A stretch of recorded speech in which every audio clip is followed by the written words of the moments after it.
Au nom du Père et du Fils et du Saint-Esprit, ainsi soit-il. Mes bien chers frères, l'évangile d'aujourd'hui nous donne un enseignement très important de notre Seigneur sur les rapports de l'Église et de l'État. Nous sommes dans la continuité du sermon de dimanche dernier de la fête du Christ roi.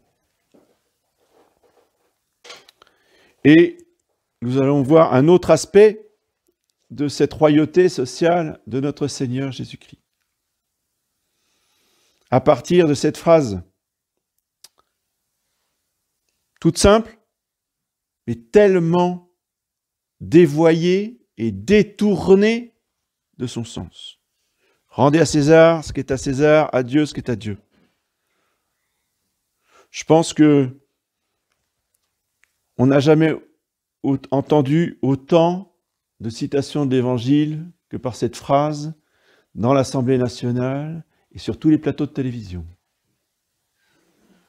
Dès qu'on parle des rapports de l'Église et de l'État, dès qu'on parle de la laïcité, on cite cette phrase de notre Seigneur, « Rendez à César ce qui est à César ». Et certains démocrates chrétiens actuels, modernes, n'hésitent pas à dire que c'est là le fondement de la laïcité. C'est que la laïcité est un pur produit de l'Évangile, nous disent-ils. Dans la droite ligne des traîtres du XIXe siècle, de ces catholiques libéraux, de cette élite, de cette noblesse catholique dévoyée, je pense à Lamennais, je pense à Montalembert, qui ont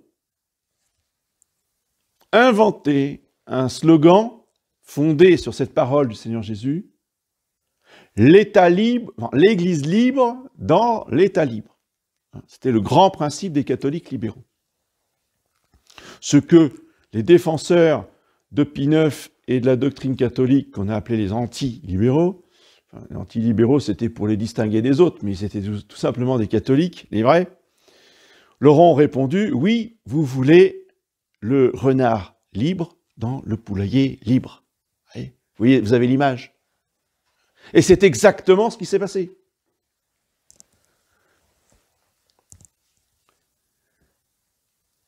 Liberté du loup dans la bergerie libre. Même chose.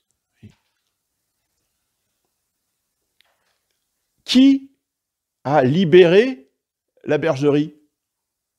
Le faux berger, le faux pasteur. C'était au tout début de son faux pontificat. Il était à Saint-Paul-hors-les-Murs, qui est un monastère bénédictin. Et alors, bon, il était entouré de cardinaux, ils discutaient, ils avaient une réunion au sommet. Et d'un coup, on voit le gros Roncalli là, qui se lève, il va à la fenêtre, puis il ouvre grand la fenêtre. Il dit, ah, enfin, de l'air, il faut aérer. Oui.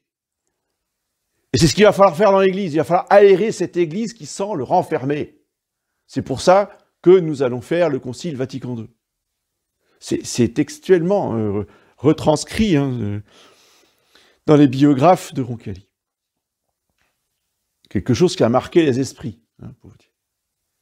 Et en fait, c'est exactement le rôle de Vatican II, c'est de casser les murs, voyez, pour enfin libérer les catholiques et qu'ils soient ce qu'ils ont appelé les chrétiens dans le monde. Gaudium Spes, c'est ça, le premier document de Vatican II, c'est qu'il faut fondre les chrétiens dans la masse des peuples comme le ferment dans la farine. C'est évangélique, ça. Oui, c'est ça l'évangile, le véritable esprit de l'évangile qu'a retrouvé Vatican II. Et ceux, justement, qui n'ont pas une charité suffisante, une charité abondante, qui permettent de plus en plus la connaissance et la pleine intelligence afin de pouvoir distinguer le bien du mal. Donc l'esprit surnaturel disparaissant. Le don de science, parce que distinguer le bien du mal, le vrai du faux, c'est le don de science. Donc le don de science disparaissant. Ah, les chrétiens, Dieu, c'est formidable. Ah, notre Saint-Père, hein, il veut qu'on soit libre. Ah, c'est beau. Retrouver l'esprit de l'Évangile pour rendre témoignage dans le monde, comme le ferment dans la farine, comme le levain dans la pâte. Tout ça, ce sont des mensonges, des détournements de sens de l'Évangile, pour amener la destruction totale de l'Église. Qu'a voulu dire notre Seigneur Jésus-Christ en disant « Rendez à César ce qui est à César et à Dieu ce qui est à Dieu ». Déjà, il faut replacer les choses dans leur contexte. La Palestine était sous protectorat romain, donc sous le joug de la loi romaine, avec une certaine indépendance pour, si vous voulez, la vie de tous les jours. Et pour la vie de tous les jours, il y avait Hérode. Il était là, il faisait ses petites affaires, bon, régler les problèmes, je sais pas moi, entre commerçants, place de parking, enfin, vous voyez, ce qui relève en gros de la municipalité. Ça, c'était pour Hérode. Mais les questions régaliennes, les questions criminelles, les questions de police, le tribunal pour les affaires importantes, ça, c'était Pilate. C'était l'Empire romain. Donc, forcément, il y avait des impôts pour faire fonctionner la machine, l'administration romaine qui s'occupait des affaires de Palestine. Évidemment, l'Empire n'acceptait pas une autre monnaie que la monnaie de l'Empire. Il y avait une monnaie pour les Juifs, puis une monnaie pour les Romains. Et quand il s'agit de payer l'impôt à César, on ne donnait pas la monnaie des Juifs. Vous voyez, ce n'était pas accepté. Il fallait obligatoirement donner la monnaie de César, c'est-à-dire la pièce sur laquelle il y avait l'effigie de César. Et puis l'impôt, c'est obligatoire. Hein. Tout le monde devait payer. Et que faisait César avec cet impôt? Bon, bah, évidemment, il payait, enfin, il finançait ses armées, il finançait son administration, etc., etc. Mais en particulier, il entretenait le culte de Jupiter capitolin. Oui. Jupiter, je vous le rappelle, c'est le grand patron. Et lui-même, Tibère, comme tous les autres, il se faisait adorer, parce que je vous rappelle que l'empereur était Dieu. Et le dieu de la terre entretenait le temple de Jupiter sur l'Olympe. Donc, entretenait le culte d'une idole. Oui, vous voyez déjà les conséquences. Et c'est pour ça que les pharisiens lui disent « Attends, tu te dis le Fils de Dieu? Alors on va voir si tu nous recommandes de financer les idoles. Hein? Alors, est-ce que c'est permis de payer l'impôt à César? C'est-à-dire, est-ce que c'est permis qu'on finance, entre autres, le culte de Jupiter capitolin? C'est ça qu'il y a derrière la question. Réponse de Jésus, oui. Il faut payer l'impôt. Oui. Parce que vous n'êtes pas responsable de ce que César fait avec l'argent des impôts. S'il veut financer Jupiter, le culte à Jupiter, ce n'est pas votre problème, ce n'est pas votre responsabilité. Donc vous payez l'impôt. Vous transposez aujourd'hui, que fait le gouvernement avec nos impôts? Il rembourse l'avortement. Ah oui, donc on ne paye plus les impôts. Ah ben non. L'Église n'a jamais dit ça. Oui. Il faut payer l'impôt. Ce que le gouvernement fait avec l'impôt n'est pas de notre responsabilité. D'accord ? Simplement, nous ne sommes pas au temps de Tibère, nous sommes au temps de la Ve République, et donc, la Ve République nous permet légalement de ne pas financer l'avortement. Alors, c'est un devoir pour chaque catholique de ne pas financer l'avortement. Donc, pour cela, il faut faire un don à l'école Saint-Expédite. C'est obligatoire, c'est un devoir moral. Et l'école Saint-Expédique vous donnera un reçu fiscal que vous déduirez de vos impôts. Donc cette somme que vous donnerez à l'école pour l'éducation catholique des petits-enfants, oui, vous ne le donnerez pas pour que le gouvernement rembourse l'avortement. Cette somme-là est détournée au profit des jeunes enfants. Oui, c'est une belle réparation de l'avortement. Et il faut en profiter. Alors que veut dire « rendez à César ce qui est à César et à Dieu ce qui est à Dieu » ? Ça veut dire que l'Église infaillible, a la seule autorité morale et magistérielle pour expliquer cette parole. Il y a eu les pères de l'Église, d'une part, en particulier saint Augustin, qui a fait des développements très intéressants dans la Cité de Dieu, mais aussi les papes ont parlé, le dernier c'est Pie XI, je vous l'ai dit la dernière fois, mais avant Pie XI, de nombreux papes ont expliqué ça, en particulier Boniface VIII, dans sa bulle Unam Sanctam, que je vous invite vivement à lire et à connaître. Ce n'est pas parce qu'il y a une distinction entre Dieu et César, chacun son domaine, oui, et ce principe a toujours été affirmé clairement par l'Église. L'Église n'a pas à s'occuper de ce qui appartient strictement au pouvoir temporel. Oui. Normalement, l'Église n'a pas à donner son avis, donner des ordres, voyez, sur les éoliennes ou pas les éoliennes. Je dis ça, je dis rien. Ou, je sais pas moi, d'avoir son avis sur le réseau électrique. C'est quoi le problème? Ou les centrales nucléaires? Qu'est-ce que l'Église a à faire avec ces questions-là? Oui. Alors, même si le principe est clair, les hommes sont les hommes. Et en général, ce sont les évêques qui, dans le passé, certains ont outrepassé leurs droits. Ils commençaient à justement vouloir intervenir dans les affaires temporelles de l'administration. Et nous avons le plus saint de nos rois, qui est Saint Louis, dont nous avons encore des lettres de plainte au pape en disant « Bon, monseigneur un tel, hein, vous allez les calmer tout de suite, là, parce que c'est pas possible, voyez, qu'ils se mêlent pas de mes affaires. Il y a les affaires du royaume, il y a les affaires de l'Église. Donc ceux-là, vous les mettez au pas. » Il n'a pas dit ça comme ça, mais vous voyez l'idée.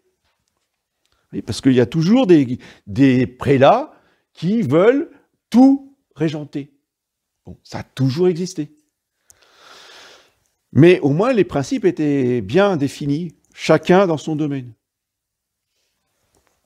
Mais les deux étant liés, les deux étant unis, comme l'âme avec le corps.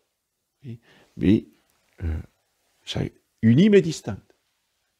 Aujourd'hui, vous remarquerez, le grand principe dans toutes les sociétés, c'est la séparation totale de l'Église et de l'État. L'Église n'a rien à voir avec l'État n'a rien à voir avec l'Église, et chacun fait ce qu'il veut dans son domaine.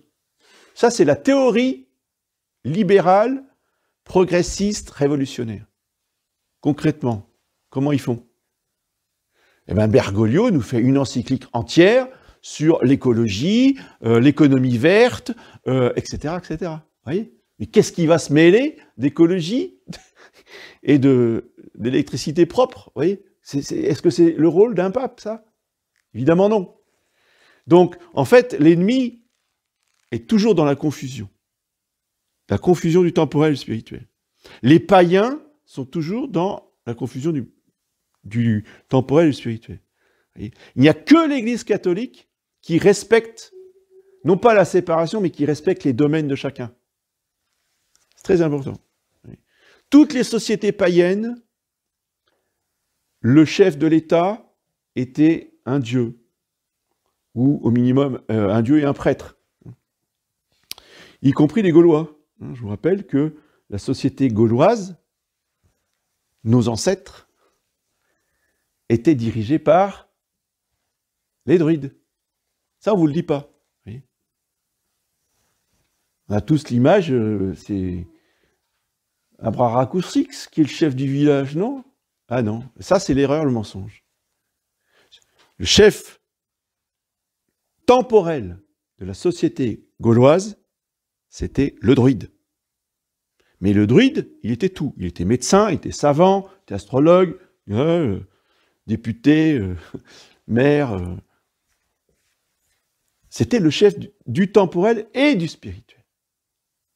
Ça, c'est la société païenne. Mais saint Thomas, dans un de ses ouvrages de conseil au roi de Chypre, voyez, donne comme exemple la société gauloise pour dire pourquoi la France aurait été choisie comme la fille aînée de l'Église. C'est parce que, justement, la société druidique était une préparation au rôle que l'Église devait tenir sur la société civile. Bon, évidemment, encore une fois, l'Église, elle va séparer les choses, mais les Gaulois, pour eux, l'autorité suprême était l'autorité des druides. Et la société gauloise était une société monarchique. Parce que bon, il y avait des druides partout dans la France, mais il y avait le druide suprême. Le chef des druides, c'est lui qui gouvernait la France. Enfin, qui gouvernait la Gaule, pardon. Et ça, on a complètement oublié tout ça, parce qu'on nous a caché cette réalité de la Gaule druidique. Avec l'Église catholique, eh bien, il va y avoir distinction du temporel et du spirituel par cette doctrine des deux glaives que expose et qu'explique très bien Boniface VIII à la suite de Saint Bernard. C'est Jésus-Christ, vous voyez, la veille de sa passion, qui demande à Saint-Pierre, pas aux autres, Saint-Pierre, et c'est à Saint-Pierre qu'il donne les glaives, enfin qu'il demande à acheter des glaives. Deux, pourquoi deux? Un, ça n'aurait pas suffi à Saint-Pierre? Non. Deux. Et Saint Bernard pose bien la question, souligne la chose, il dit, mais pourquoi le Seigneur Jésus, et ça c'est dans l'Évangile, demande-t-il à Saint-Pierre d'acheter deux glaives? Parce que Saint-Pierre et ses successeurs doivent avoir les deux glaives. Ce qu'on a appelé la doctrine des deux glaives. Qu'est-ce que c'est que ces deux glaives? C'est le glaive spirituel qui tranche un glaive. Un glaive, c'est fait pour couper. Donc, le glaive spirituel est utilisé par le pape pour excommunier, retrancher du corps de l'Église. Et il y a aussi le glaive temporel qui est fait pour gouverner un État et exercer la justice dans cet État, y compris la peine de mort, avec ce glaive temporel. Donc le pape, successeur de Saint-Pierre, possède ces deux glaives. Il n'a pas pu l'exercer toujours, puisque dans tous les premiers siècles, il n'y avait que le glaive spirituel, mais grâce à la France, grâce à Pépin le Bref, le pape a pu recevoir un territoire très vaste, puisque c'était tout le centre de la botte italienne, qu'on a appelé les États pontificaux. Et le pape est devenu chef des États pontificaux, avec tout ce que comporte, si vous voulez, les prérogatives d'un chef d'État, avec une police, avec une justice, des tribunaux, des prisons, une poste, une banque, la Banque du Vatican, elle date de Pépin le Bref, hein, c'est pas une invention moderne, etc., etc. Tout ce qui est le propre d'un État, le pape a le droit, a le pouvoir, a le glaive pour l'exercer. Mais évidemment, il ne va pas l'exercer directement dans tous les royaumes catholiques du monde. Donc, il va déléguer son glaive temporel à un roi. Et ceci est concrétisé par le rite du sacre. Le gentil dauphin, rappelez-vous, quand il rentre dans la cathédrale de Reims, c'est le gentil dauphin. Il n'a aucune arme. Le premier chevalier du royaume, il n'a rien du tout. Pourquoi? Parce que son arme, elle est où? Son arme, elle est sur l'autel. Le glaive est posé sur l'autel. Et ce n'est que dans le courant de la cérémonie, après qu'il ait juré et prêté serment de défendre la foi catholique et de chasser les hérétiques de France, que l'évêque, qui est le représentant du pape, évidemment, monte à l'autel, prend le glaive et le donne au roi. Et à ce moment-là, le roi brandit le glaive et le fait tourner autour de sa tête dans un geste symbolique. Et il le remet au fourreau. Donc il reçoit son glaive temporel du pape via l'archevêque de Reims. Si donc c'est le pape qui donne le glaive, donc le pouvoir temporel au roi, qui le fait roi, à partir du jour où il est sacré par l'évêque, donc par l'Église, il devient roi. Donc c'est bien, sa royauté lui vient bien de l'Église, donc du pape. Le jour où le roi en question sort son glaive, le fait tourner pour faire la guerre contre l'Église, qu'est-ce qui se passe? Bien, le roi, le pape, qui lui a donné le glaive, qui lui appartient, je vous rappelle, qu'est-ce qu'il fait? Comme avec un enfant qui commence à jouer avec un couteau dans la cuisine, qu'est-ce qu'ils font papa, maman? Tu dis, oh, tu arrêtes là, je te reprends le couteau. Le couteau, c'est pas fait pour ça. Si tu as un couteau à côté de ton assiette, c'est pour couper ta viande. C'est pas pour menacer ton petit frère. C'est ce que fait le pape. Il dit, toi, je t'enlève le glaive. Ça s'appelle comment? Ça s'appelle déposer le roi. C'est arrivé 3-4 fois dans l'histoire. Le pape a déposé le roi et dit, toi, t'es plus roi. C'est terminé pour toi. Non seulement je t'excommunie, ça c'est le côté spirituel, t'as plus le droit de communier, t'as plus les sacrements, mais en plus, ta royauté, je te l'enlève. Ta couronne, je te l'enlève et je te reprends le glaive. Et je vais donner le glaive à quelqu'un d'autre qui le mérite mieux que toi et qui va servir l'Église et qui va utiliser le glaive pour défendre l'Église et pas pour l'attaquer. Et cette doctrine-là, mes bien chers frères, elle est honnie, elle est haïe, elle est rejetée en France depuis quand? La Révolution? Bien avant la Révolution. Le premier qui s'est révolté contre ça, c'est Philippe le Bel. Oui. Ce sont ces messieurs de l'Université de Paris, ces professeurs de droit qui ont fait leurs études à Bologne, en Italie, et qui ont importé en France quoi? Le droit romain. Parce que c'est le droit romain qui, de nouveau, va enlever à l'Église son glaive pour le donner au roi. Le roi, c'est lui qui doit être le chef de la religion. Et le gallicanisme, c'est pas autre chose que ça. Le gallicanisme, c'est le droit romain repris à la mode catholique. D'accord? Et donc, le roi est le seul maître après Dieu. Le pape nous envoie une bulle, le pape nous écrit une encyclique. Vous savez comment ça se passait? C'est le roi qui lisait d'abord, et si le roi n'était pas d'accord, il mettait la bulle, il mettait l'encyclique dans un tiroir, et c'est terminé. C'est lui qui décidait ce que le pape avait le droit de dire en France ou ce qu'il n'avait pas le droit de dire en France. C'était ça. Et là, je vous parle, c'est du temps de Louis XIV. Donc c'est le développement des juristes de Philippe le Bel. On arrive à la caricature de Louis XIV. Cela a été sanctionné par la Révolution française. La Révolution française, c'est horrible, c'est terrible, c'est juste. C'est la juste, l'irréprochable justice de Dieu, la Révolution française. De ce régime qui a trahi tous les principes de l'Église et de l'Évangile. Et je voudrais terminer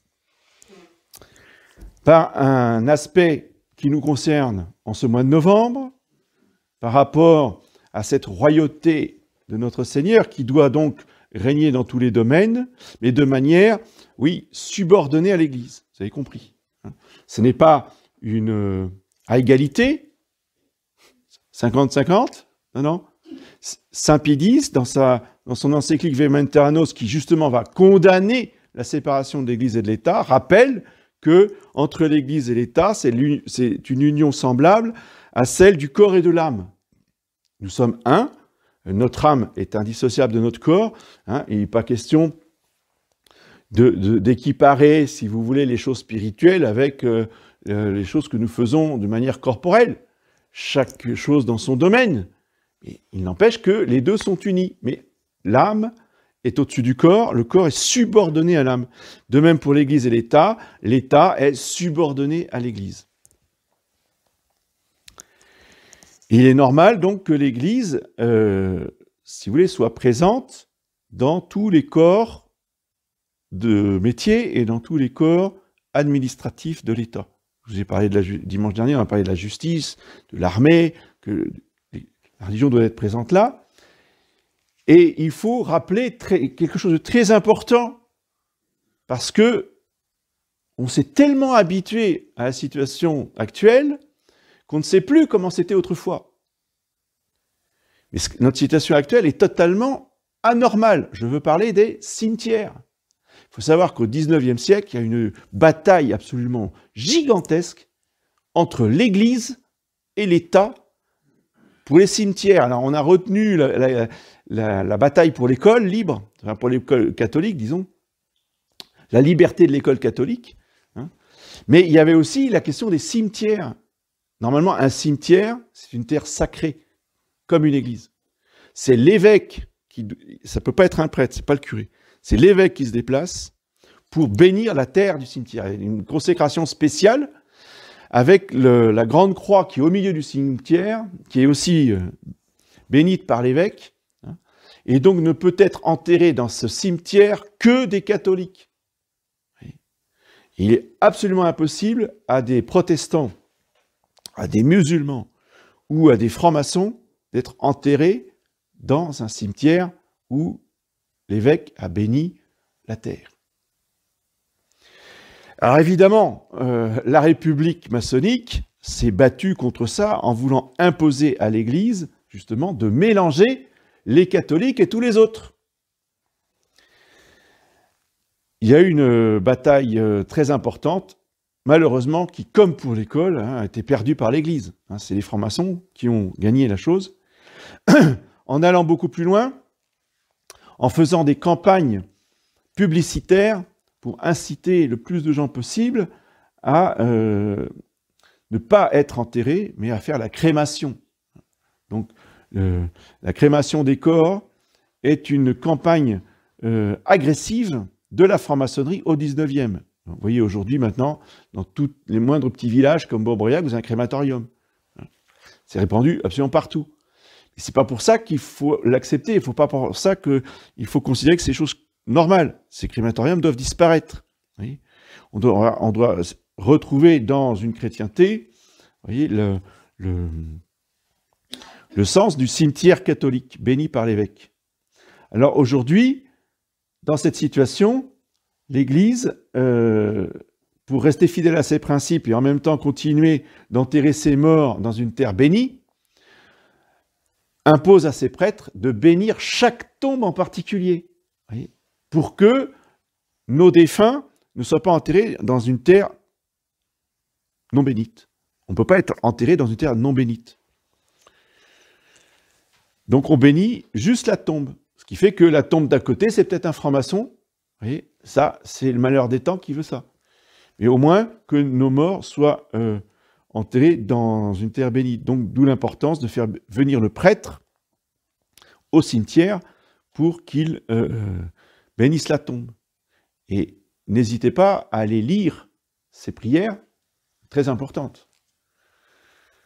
Donc la tradition française, on explique que le prêtre, il ne se contente pas de bénir la terre. Il va mettre en poste un ange jusqu'au jugement dernier. Oui. Et qu'est-ce qu'il fait l'ange? Il garde la tombe. Pourquoi garde-t-il la tombe? Mais parce que justement, de tout temps, le démon a excité les hommes à profaner les morts. Et aujourd'hui, ça a explosé. Le nombre de tombes profanées dans les cimetières est absolument ahurissant. D'où l'importance de mettre un ange qui garde la tombe, afin qu'elle soit protégée des profanations. Voilà une conséquence de cette royauté de notre Seigneur sur la société, qu'il nous faut bien méditer en ce mois de novembre, en demandant à notre Seigneur de venir régner, que votre règne arrive. Eh bien, cela implique tout ce que nous avons dit ce matin. Et ça implique beaucoup de choses dans le concret que nous avons perdu, que nous avons oublié, et qu'il nous faudra retrouver. Mais pour ça, il faut en avoir la connaissance. Au nom du Père et du Fils.